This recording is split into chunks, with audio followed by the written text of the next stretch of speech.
Before I get into the video, I just wanted to say that this video is mainly in reference to my Desert Locked Ultimate Iron Man series, so if you haven't seen that, then the playlist is in the description. And also, if you haven't seen the latest episode of the series, there will be some slight spoilers from that episode here too, so be sure to watch that if you haven't already.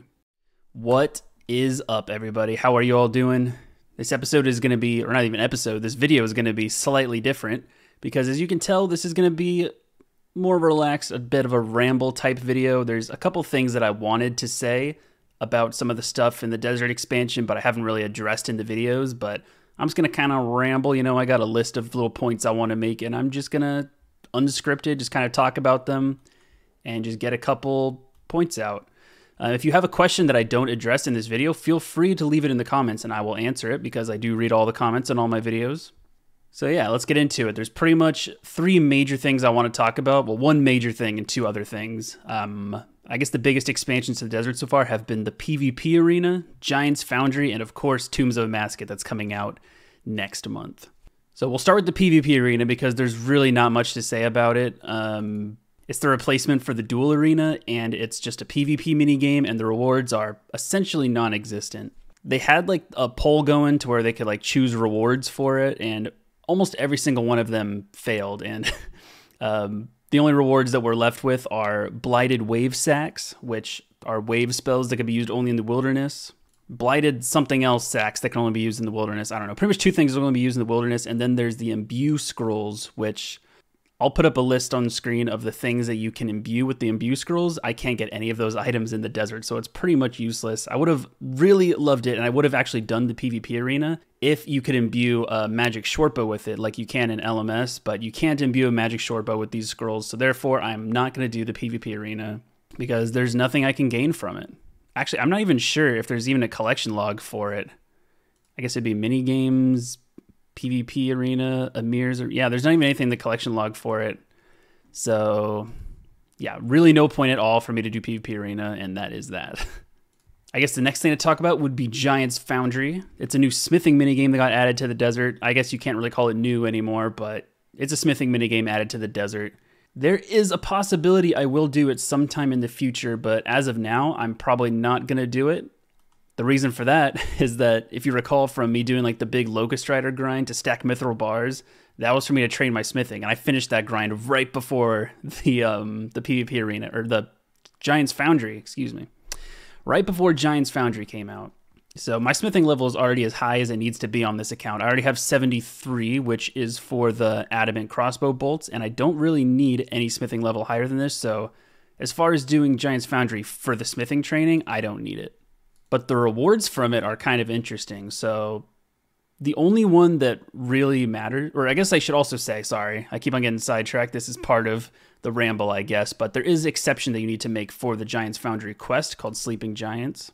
You need to briefly leave the desert to go collect oak logs and a piece of wool from a sheep, because there's no way to get either of those in the desert. There's a lot of other desert-only accounts. I guess there's only 2 in the clan right now, but there's a lot of other desert-only accounts, and they've all made the exception to do Giants Foundry because I was the only one that pretty much committed to the Locust Rider grind.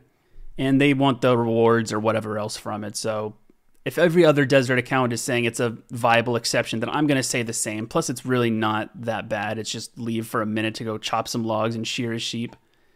It seems pretty harmless to unlock Giants Foundry. But the only reason I will ever do Giants Foundry is for the Colossal Blade. The Colossal Blade is one of the rewards you can get from it. And pretty much what it is it's a big-ass sword, and it's just got crazy stats on it. And the best thing about it is that it's got a passive effect that makes it hit harder depending on how big the target is. So, you know, if they're only 1 tile big, it's going to hit like nothing. If they're like 2 tiles big, or 2 by 2 tiles, it's going to hit harder. And then if it gets to like 3, 4, and I think it limits at like a 5 by 5 target or something like that, then it's going to hit really hard. So it's actually, they did the DPS calcs for it. Some of the nerds in the desert-only community ran the numbers, and the Colossal Blade is actually better for the Phase 2 of Calphite Queen than the Orange Salamander. So if I wasn't done with Calphite Queen, then maybe I would get the Colossal Blade, but since I'm pretty much done with Calphite Queen, there's no need for me to make the exception for that quite yet. So the only reason I would get the Colossal Blade is once Tombs of Amascut comes out, we're going to be doing a lot of theory crafting with all the other desert-only accounts, and we're going to be trying to find the most optimal setup for us to do to, have a good chance in the tombs. If the Colossal Blade ends up being like significantly better for some of the other bosses, then I'm probably going to make the exception to get the Colossal Blade, but I'm not going to commit to that until we know for sure that it's going to be useful, if that makes sense. So there may be Giants Foundry in the future, but not anytime soon. And I'm going to use this as an excellent transition into the Tombs of Amascut, which is going to be the main thing that we talk about in this video, because there's a lot to go over. For example, there is now a release date, August 24th. It is, as of today, I'm recording this on July 30th, so we got a little over 3 weeks away for the raid to come out. And I'm just going to say this right now. I will not be doing Tombs of Amascut on the day that it comes out on Dune Lord, because the account will not be ready by then. There's still a couple more things on my list I need to do before Tombs of Amascut. And one of those things is just like understanding the raid and getting good at it and letting the people who are really good at the game, give them a little bit more time to figure out the rooms and how to solve it. Because until the raid is solved on a main account, what chances do I really have on a desert locked account? So I will be doing Tombs of Amascut on the day it comes out, and I will be streaming it the day it comes out, but I'll be doing it on my main account. So give me a follow on Twitch if you want to watch. And there's gonna be a lot of people streaming Tombs of Amascut the day it comes out, so I would appreciate it if you would toss your view my way, because it should be fun to just kind of figure it out. I'm going to try and go into it with as little spoilers as possible and just try and figure it all out for myself, but we'll see how it goes. I don't really know how it's going to go, but it should be fun either way. So a big question that a lot of people have been asking is, will it even be possible for me to do Tombs of Amascut on this desert-only account with the gear I have and everything I have access to? So the short answer is, I don't know, because the raid isn't out yet, so there's no way for us to know. But from what I've heard from like the playtesters and like JMods and all the blog posts and whatever else, everything I've read about it, the difficulty level of Tombs of Amascut at its base level should be about as easy as Chambers of Xeric, so I'm thinking that we can do it. It looks optimistic. In case you don't know, the way that Tombs of Amascut works is it's based off of a system called invocations, where it's pretty much like you have the base level with no invocations, and then you can add invocations to make it harder depending on like what you want to do. Like, this isn't a real example, or maybe it is, I don't know. But say there's like an invocation that's like, oh, you can't use the ancient spell book. And I'm like, oh, bet. I might as well throw that on because I can't use it anyway. So just make it that little bit harder, but give me some extra rewards. But then, I don't know, it'll say something like you can't use range, or you can't, I don't know. There's a bunch of invocations that make it harder pretty much. And I'm sure there will be some that'll be like you just straight up can't do it for Desert Locked account, and I'm sure there's going to be some that don't really affect us too much, so we'll have to do the test and see how many invocations we can possibly do, because I'm sure that the more invocations you have, the better chance of getting rewards is, and we do want the rewards. But I'm getting ahead of myself. I'm trying to talk about if it's possible or not. With 0 invocations, I'm optimistic that we'll be able to do it. Again, we'll see, because the raid actually has to come out and we actually have to play it, but I'm optimistic that it should be, that a team of, Desert Locked accounts would be able to do it, because it's supposed to be soloable is what I heard, and if it's soloable, then I'm sure that means a team can do it in shit gear, so, That brings me into my next point, though, is how will I be doing the raid? Will I be doing solos or groups? And if I do groups, will I be having only desert accounts, or will I be having like maxed mains to carry me through it? I'm pretty much... Honestly, I'm going to be looking to Swampletics for reference for this one, because the way he did it was he did a team of people wearing his exact gear to a T. That's essentially how he did it. But for the Desert Locked account, I don't know, I have the benefit of actually being in a community full of Desert Locked accounts, so we could just technically do like a team of like authentic Desert Locked accounts, each with their own little things in there. So for example, I got a rune crossbow from a Lucky Impling, but none of the other ones have one. So I could bring the rune crossbow to the table, but there's also like another Desert Locked account, like this guy right here, for example. He made this account a long time ago, back when Clan Wars and Last Man Standing was in the desert, so he's got an imbued magic short bow, so he could bring that to the table, We don't have to have the exact same gear, but as long as we're all locked to the desert, then it's pretty authentic, I'm going to say. So I don't know exactly how I'm going to do it yet. If I can solo it on this account, that would be amazing. I would love to be able to solo on this account, because then I could just do the raids however often I want.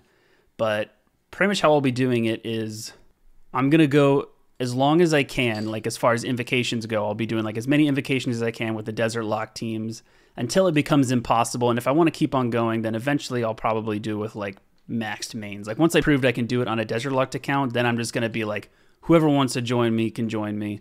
And we're just going to try and get some purples on this account, you know? So that's pretty much the end goal, is I want to complete a couple raids just as authentic as possible. Desert Locked, desert only.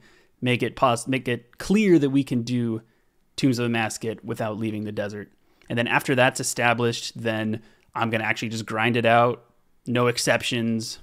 Maybe I'll do like slight exceptions towards the beginning. Like there's a certain threshold of like, well, this many invocations to this many invocations, I can have like main accounts, but they can't do this, or, and I don't know, something like that. And then like when we get to like way higher tiers, it'll be like, okay, you can bring whatever you want. Let's carry me through this essentially. Like just carry my ass. I'll do whatever I can, but let me get some purples. And yeah, the end goal, I guess, is just going to be to get purples, try and get some upgrades. I don't know. I'm actually really excited about the general loot from the raid. Like everyone's looking at the purples, but like for a Desert Locked account, like there's so much stuff that we can just get as like the general loot that could change everything for us. I guess some of the bigger things I would love to see is like teak planks would be awesome, because at the moment the only thing we can get teak planks, or the only way we can get teak planks, is from Lucky Implings, and I've gotten like 110, 112, something like that, and I haven't gotten any yet. I would also love to see like herb lore secondaries or herb drops in general, which I'm sure they're going to have herb drops because they have in both other raids so far. Secondaries would be amazing though. Like if I can get snape grasses, oh dude, please, snape grasses, please. Red spider's eggs, whatever else, just make it nice. Even just, I guess potion drops, that's probably a little too much to ask for just raw potions, but I don't know, maybe U logs or at least mahogany logs, so the other Desert Locked accounts can make crossbows that can fire the adamant bolts. That'd be cool too. And I don't know, but there's some cool rewards that could change the account depending on what they add, is like the general loot table. And if we're just talking about purples, then we actually have like a ranking of like how good those would be for this account.